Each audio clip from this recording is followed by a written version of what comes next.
Bonjour à tous, c'est Prof et Geek. Je suis très heureux de vous retrouver pour une nouvelle vidéo sur mes lectures du mois d'octobre 2021. Ce mois-ci a été très mitigé avec une bonne grosse dizaine de lectures dont plus de la moitié ça a été la déception totale. Je ne vais pas perdre trop de temps parce qu'il faut vraiment enchaîner, il y a beaucoup de choses à dire. J'espère que la vidéo sera pas trop longue. On commence par le comics. J'attaque tout de suite avec les comics qui m'ont déplu chez Urban Comics. On commence par Batman 3 Joker. Oh, ce comics, je l'attendais pourtant tellement, il y avait tellement quelque chose à faire de très bon là-dessus. On n'est pas passé loin d'un grand classique. Je pense vraiment qu'il y avait matière à faire, qu'il y a des bonnes idées dedans. Tout n'est pas à jeter, mais il y a beaucoup de choses qui vont pas. Alors on va commencer par ce qui va. Le dessin est impeccable. Fabok fait vraiment des dessins de fou. L'histoire est belle de A à Z. Autre chose qui est très intéressante, on voit très bien dans le scénario qu'il y a des hommages à Killing Joke, à Un deuil dans la famille, qui sont des runs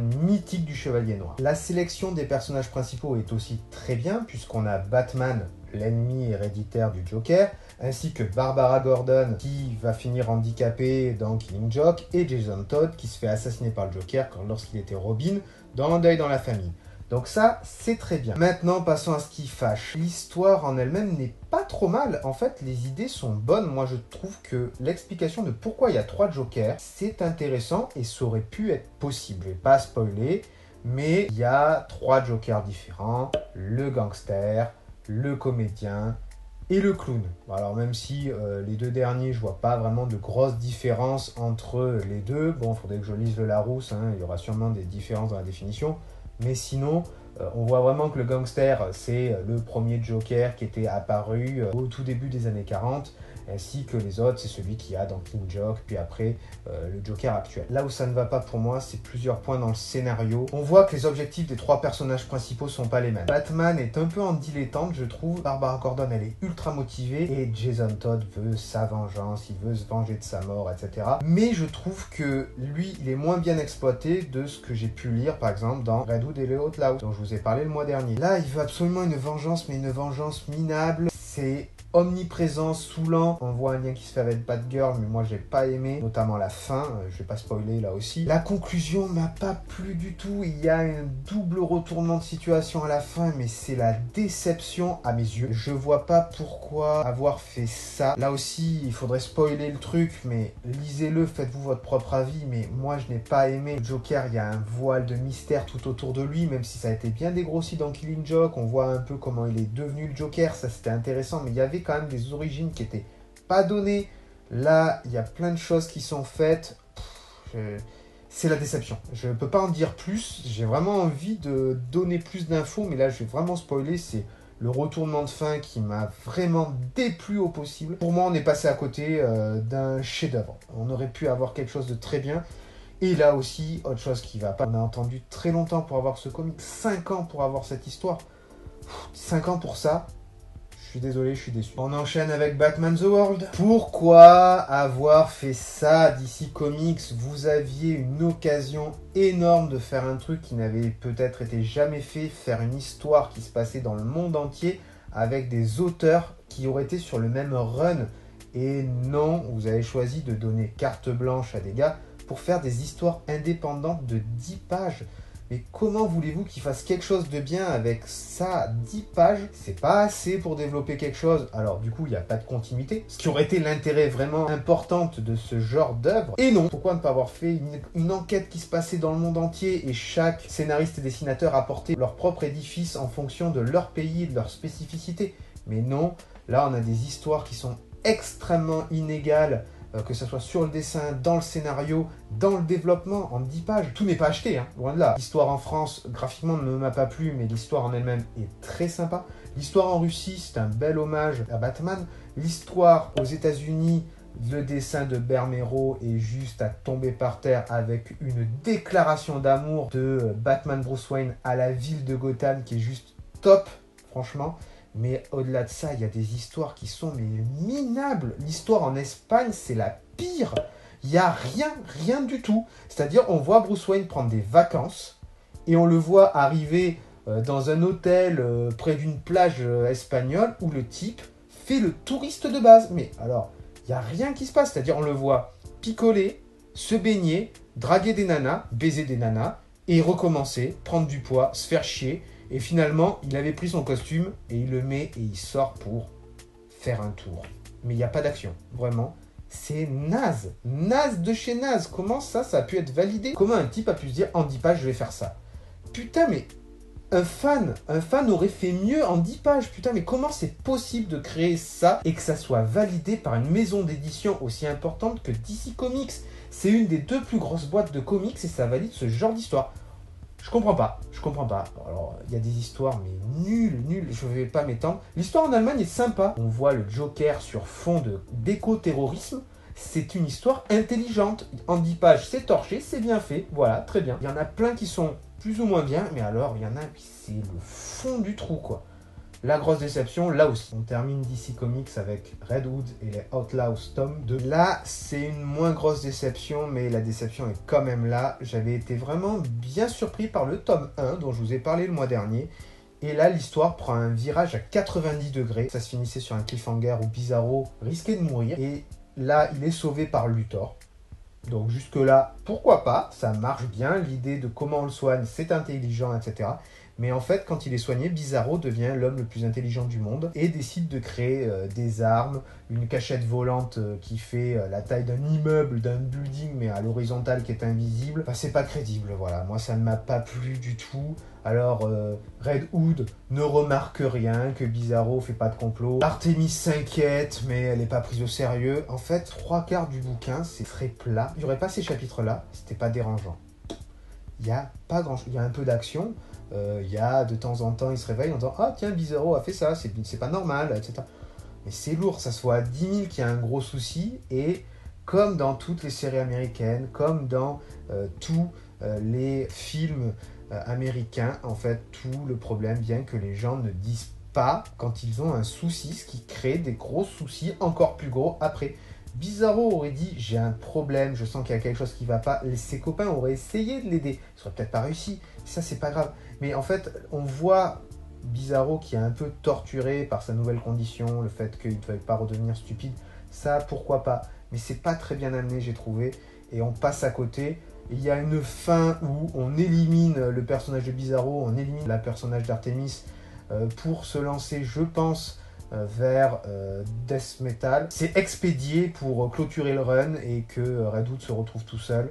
C'est dommage de finir comme ça, je suis un peu déçu, j'aurais aimé une meilleure fin, peut-être une happy end, pourquoi pas. On arrive dans le comics indépendant et je vais vous parler de Body Count, paru chez Vestron. Body Count, c'est une histoire avec Raphaël des Tortues Ninja et Casey Jones du même univers, mais qui était hors continuité. L'histoire regroupe Kevin Eastman, un des papas des Tortues, et Bisley, le dessinateur britannique. Voilà, pour faire une histoire avec de la testostérone, ça s'arrête pas et c'est un run complet avec de la violence stupide.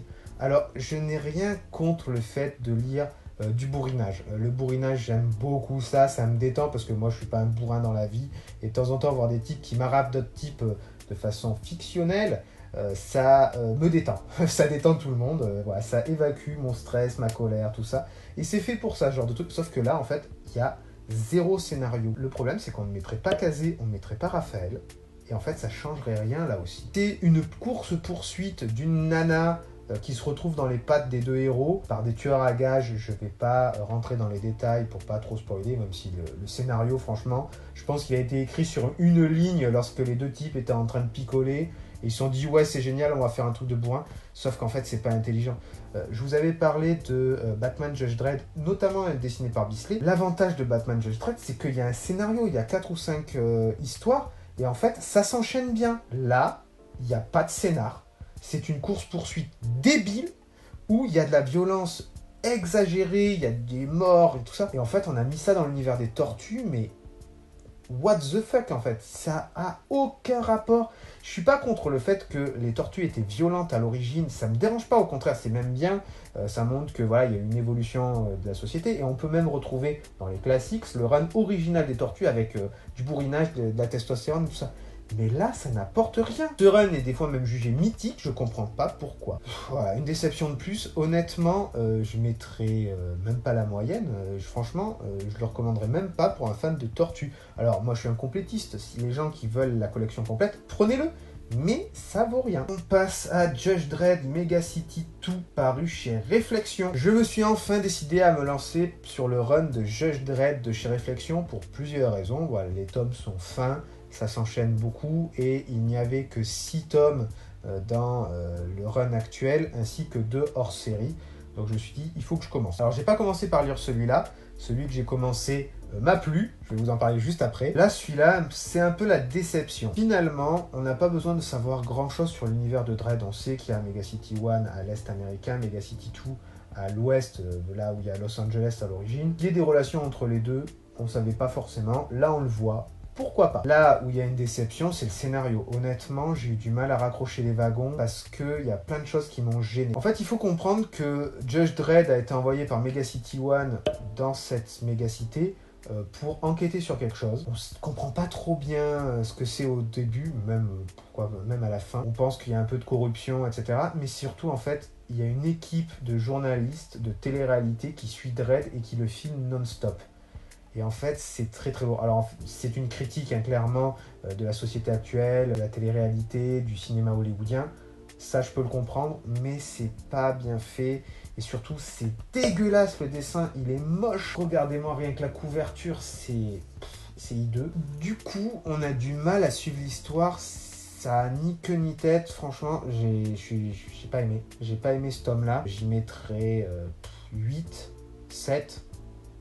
entre 6 et 8, ouais, j'en sais rien, c'est pas bon du tout, tome très passable. Si vous voulez lire du Dredd, ne commencez pas par ça. Passons enfin aux bonnes lectures, commençant par Judge Dredd, année 1, paru chez Réflexion. Année 1, c'est l'histoire qui se passe environ 1 an après la sortie de l'académie de Joseph Dredd en tant que nouveau juge. Ça se passe à Mega City 1 et en fait il y a quelque chose qui est inexpliqué. Les citoyens lambda ont d'un coup des pouvoirs psy et commencent à avoir des idées révolutionnaires d'un coup et déchaînent leur pouvoir alors que ce ne sont pas forcément des gens méchants. On voit qu'ils sont en fait contrôlés. Dredd a du mal avec cette affaire parce que lui, le côté psy, c'est pas son domaine et il a un peu de réticence envers ça. Lui, c'est juste la loi.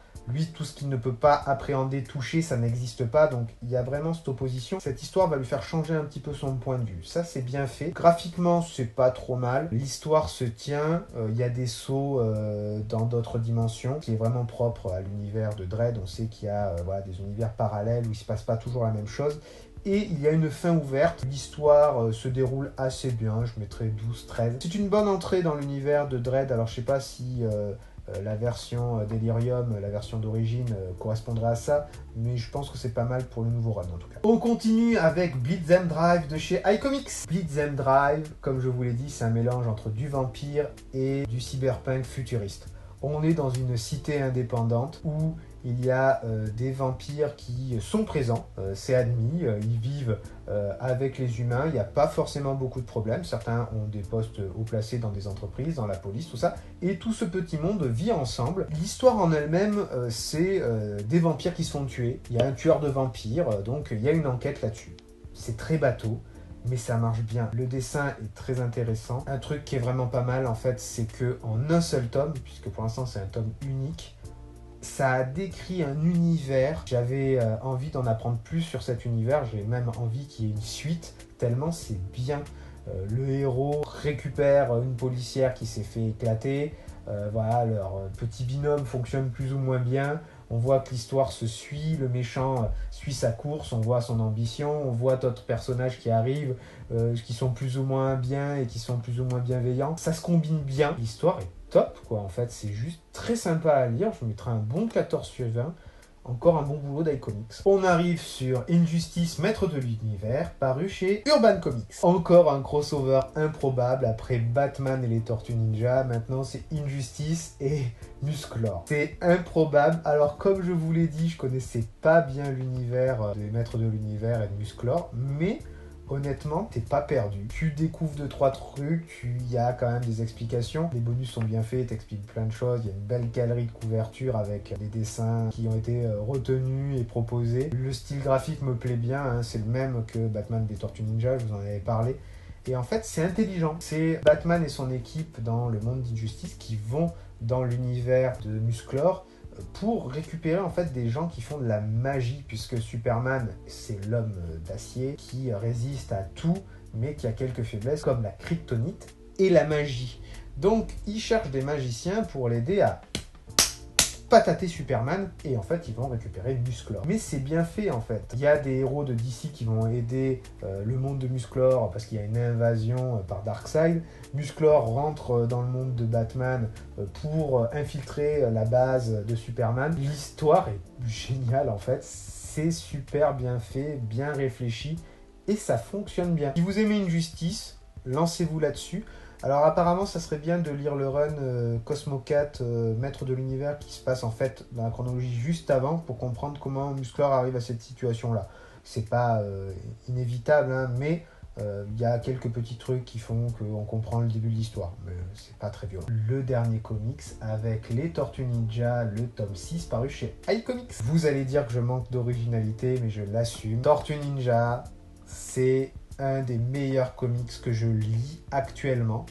C'est top, voilà, le dessin est beau, l'histoire se poursuit et toujours aussi bien. Dans ce tome-là, en fait, on voit les alliances qui se créent ou ne se créent pas entre les différents protagonistes, que ce soit Shredder et son clan, voilà, les gangs qui sont ralliés à Shredder, Krang qui arrive dans le game, les tortues, le nouvel ordre mutant qui est créé sous la houlette du chat Old Hob. Les alliances se créent, alors il y a de la baston. L'histoire en elle-même n'avance pas des masses, hein. Ce tome-là, c'est vraiment montrer qui s'allie avec qui.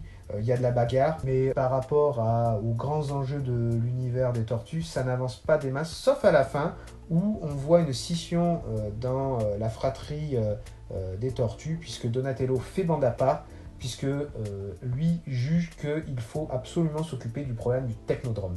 Krang et le Technodrome, c'est la menace ultime, il faut s'en occuper, tandis que Splinter et ses frères veulent plutôt s'occuper de Shredder. Donatello trouve ça stupide et se dissocie complètement de son père et ses frères pour aller mener sa petite guerre tout seul. Et on voit à la fin que voilà, il se lance et va jusqu'à contacter Krang. Et on termine là-dessus. On verra ça dans le prochain tome. On passe à la partie manga. Une seule série de manga lue ce mois-ci, les 5 tomes de Koro Quest, paru chez Kana. Je vous en ai parlé il n'y a pas très longtemps. Koro Quest, c'est un spin-off d'Assassination Classroom, où la classe et Koro sont dans un monde médiéval fantastique, avec des caractéristiques de jeu de rôle, plutôt jeu vidéo quand même. Et c'est super bien fait, c'est marrant. On a plaisir à retrouver les personnages qu'on a bien apprécié dans Assassination Classroom, même si voilà, la série est très courte, hein, c'est que 5 tomes. On retrouve beaucoup de personnages, de méchants, même si certains sont amenés vraiment sur le fil du rasoir et très très rapidement. Beaucoup de personnages, en fait, c'est du one-shot, hein. On les voit, ils sortent et on les revoit plus du tout, sauf la classe qui est le noyau principal. Koro qui est toujours là, même Karasuma et Madame Pouf sont là que, entre guillemets, ils apparaissent de façon sporadique et repartent. La menace finale, elle est amenée vraiment un petit peu comme un cheveu sur la soupe, hein, comme on dit. C'est pas la meilleure série de manga que j'ai, c'est assez sympathique, faut aimer le mélange des deux univers. C'est fait intelligemment là aussi, c'est pas fou, hein, quand même. Je mettrais un petit 12, je pense, parce que j'ai bien aimé retrouver les personnages de la série d'origine, mais c'est pas transcendant non plus. La fin est différente par rapport à ce qui se passait dans le manga d'origine. Je trouve que c'est bien qu'ils aient changé la fin, puisque vraiment les éléments étaient assez similaires. Il y avait beaucoup de choses qui se répétaient, on voyait des actions qui revenaient, et la fin, ils ont décidé de la changer, ce qui est un peu sympa par rapport à ceux qui n'ont pas apprécié la fin originelle. Même si moi je l'aime bien, je trouve qu'elle amène une touche émotionnelle très très forte. Voilà, là c'est un univers différent, ils ont voulu faire différemment, c'est cool. Si la vidéo vous a plu, n'hésitez pas à vous abonner à la chaîne, à activer la cloche des notifications pour être prévenu des sorties des nouvelles vidéos. N'hésitez pas à mettre des pouces, à mettre des commentaires, à partager sur vos réseaux sociaux. Ça me permet de vous faire connaître auprès de vos amis et ça m'aide pour le référencement YouTube. C'était Prof et Geek. Je suis très content d'avoir fait un petit bout de chemin dans ce multivers de la pop culture. On se retrouve très bientôt pour une prochaine vidéo. Ciao, ciao!